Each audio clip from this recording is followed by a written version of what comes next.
안녕하세요. 오늘 우리가 함께 나눠볼 이야기는 루카복음에 나오는 아주 짧은 이야기인데요. 이게 생각할 거리를 정말 많이 던져줍니다. 혹시 그런 경험 없으세요?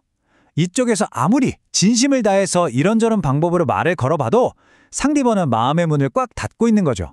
왜 그럴까? 바로 이 근본적인 질문을 다루는 이야기입니다. 자, 그럼 그 이야기 속으로 한번 들어가 볼까요? 예수님께서 이런 좀 알쏭달쏭한 질문을 던지시면서 시작해요. 우리가 피리를 불어주어도 너희는 춤추지 않고 우리가 곡을 하여도 너희는 울지 않았다. 아니, 피리를 불면 좀 신나게 춤추고 슬픈 노래를 부르면 같이 울어줘야 하는 거 아닌가요? 이게 도대체 무슨 뜻일까요? 바로 이 문장이요. 오늘 우리가 나눌 이야기의 모든 핵심이 다 담겨 있다고 해도 과언이 아닙니다. 예수님께서는 당시 사람들의 모습을 장터에 모여 노는 아이들의 비유를 하세요. 근데요, 이 아이들이 우리가 생각하는 그런 해맑고 순수한 아이들이 아니에요. 뭐랄까?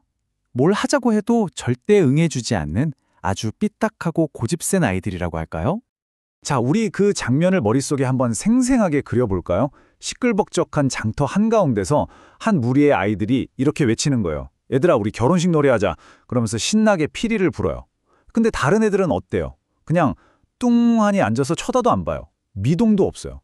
그러니까 이번엔 분위기를 싹 바꿔서 에이, 그럼 장례식 놀이라도 하자 하면서 슬픈 곡을 부르기 시작해요. 근데 반응이 어땠을까요? 네, 똑같아요. 완전 무반응. 여기서 중요한 게 바로 이거예요. 이 아이들은요, 신나는 잔치에도 슬픈 장례식에도 그 어떤 초대에도 반응하지 않는다는 거죠.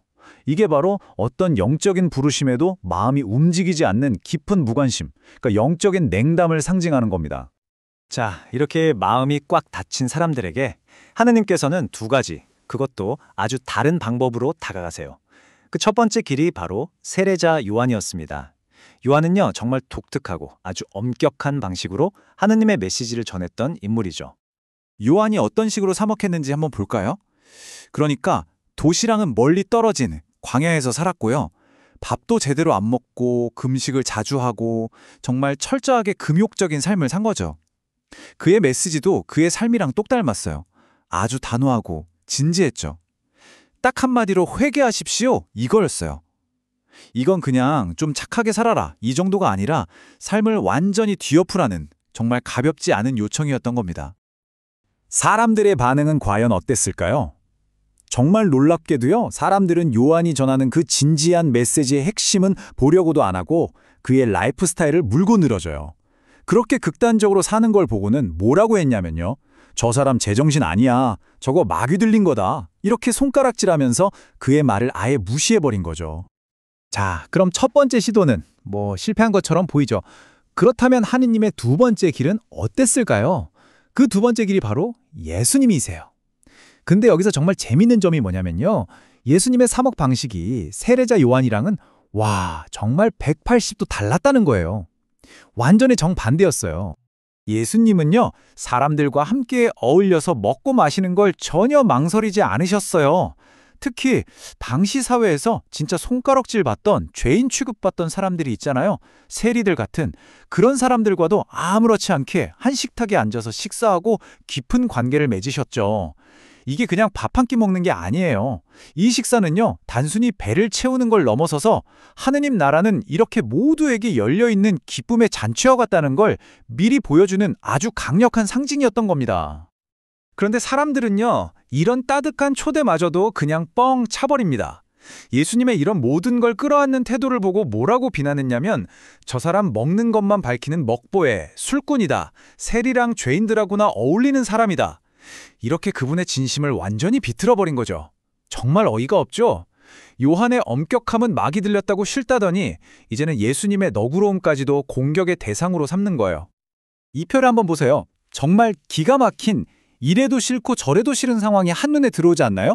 세례자 요한처럼 아주 엄격하게 다가가니까 막이 들렸다고 비난하고, 예수님처럼 다 받아주면서 다가가니까 먹보의 술꾼이라고 욕을 해요. 여기서 우리가 진짜 봐야 할 핵심이 이거예요. 이건 방법의 문제가 아니었던 거죠. 그냥 듣는 사람들 마음이 이미 꽉 닫혀 있었던 거예요. 그들은 애초에 들을 마음 자체가 없었던 겁니다. 그리고 이런 뭘 해도 싫다는 분위기를 앞에서 이끌었던 사람들이 누구였냐면 바로 당시의 종교 지도자들, 그러니까 바리사이들과 율법학자들이었습니다. 이 사람들은 자기들이 만들어 놓은 기준, 자기들만의 편견에 딱 사로잡혀서 하느님께서 어떻게 일하시는지 알아보질 못한 거예요. 결국 세례자 요한 그리고 예수님이라는 이 두 번의 정말 소중한 기회를 그냥 다 놓쳐버리고 만 거죠. 하지만 이야기가 이렇게 사람들이 다 거부했다는 비극으로 끝나면 너무 슬프겠죠? 다행히 그렇지가 않아요. 이렇게 사람들이 완고하게 거부하는데도 불구하고 이 비유는 결국 하느님의 계획이 승리한다는 아주 강력하고 희망적인 결론을 향해 나아갑니다. 예수님께서 마지막에 이렇게 딱 선포하세요. 지혜가 옳다는 것을 지혜의 모든 자녀가 드러냈다. 바로 이 한 문장이요. 이야기의 분위기를 완전히 뒤집어 놓습니다. 이제 초점이 거부하는 사람들에게서 이 지혜를 받아들이는 사람들 쪽으로 확 옮겨가는 거죠. 여기서 말하는 지혜는요, 그냥 우리가 똑똑하다, 지식이 많다 이런 뜻이 아니에요. 이건 하느님의 계획, 그분의 본성 자체를 마치 사람처럼 표현한 거라고 보시면 돼요. 그렇다면 지혜의 자녀들은 누구일까요? 이 사람들은요, 세례자 요한의 그 엄격함 속에서도 또 예수님의 그 너그러움 속에서도 아, 저기엔 하느님의 손길이 있구나 하고 알아보고 그 뜻을 받아들인 사람들, 바로 그런 사람들이 지혜의 자녀들인 겁니다. 그래서 결국 이 비유가 우리에게 딱 던져주는 핵심 메시지는 이거예요. 하느님의 지혜, 그러니까 그분의 계획이라는 건요. 많은 사람들이 어떻게 평가하느냐, 비판하는 사람들이 뭐라고 떠드느냐 이런 걸로 증명되는 게 아니라는 거죠. 오히려 마음을 열고 그분의 뜻을 알아보는 그 소수의 지혜의 자녀들을 통해서 아, 이게 정말 옳았구나 하는 게 결국 드러난다는 겁니다. 자, 그렇다면 이 2000년도 더 된 이야기가 지금 21세기를 살아가는 우리한테는 대체 어떤 의미가 있을까요?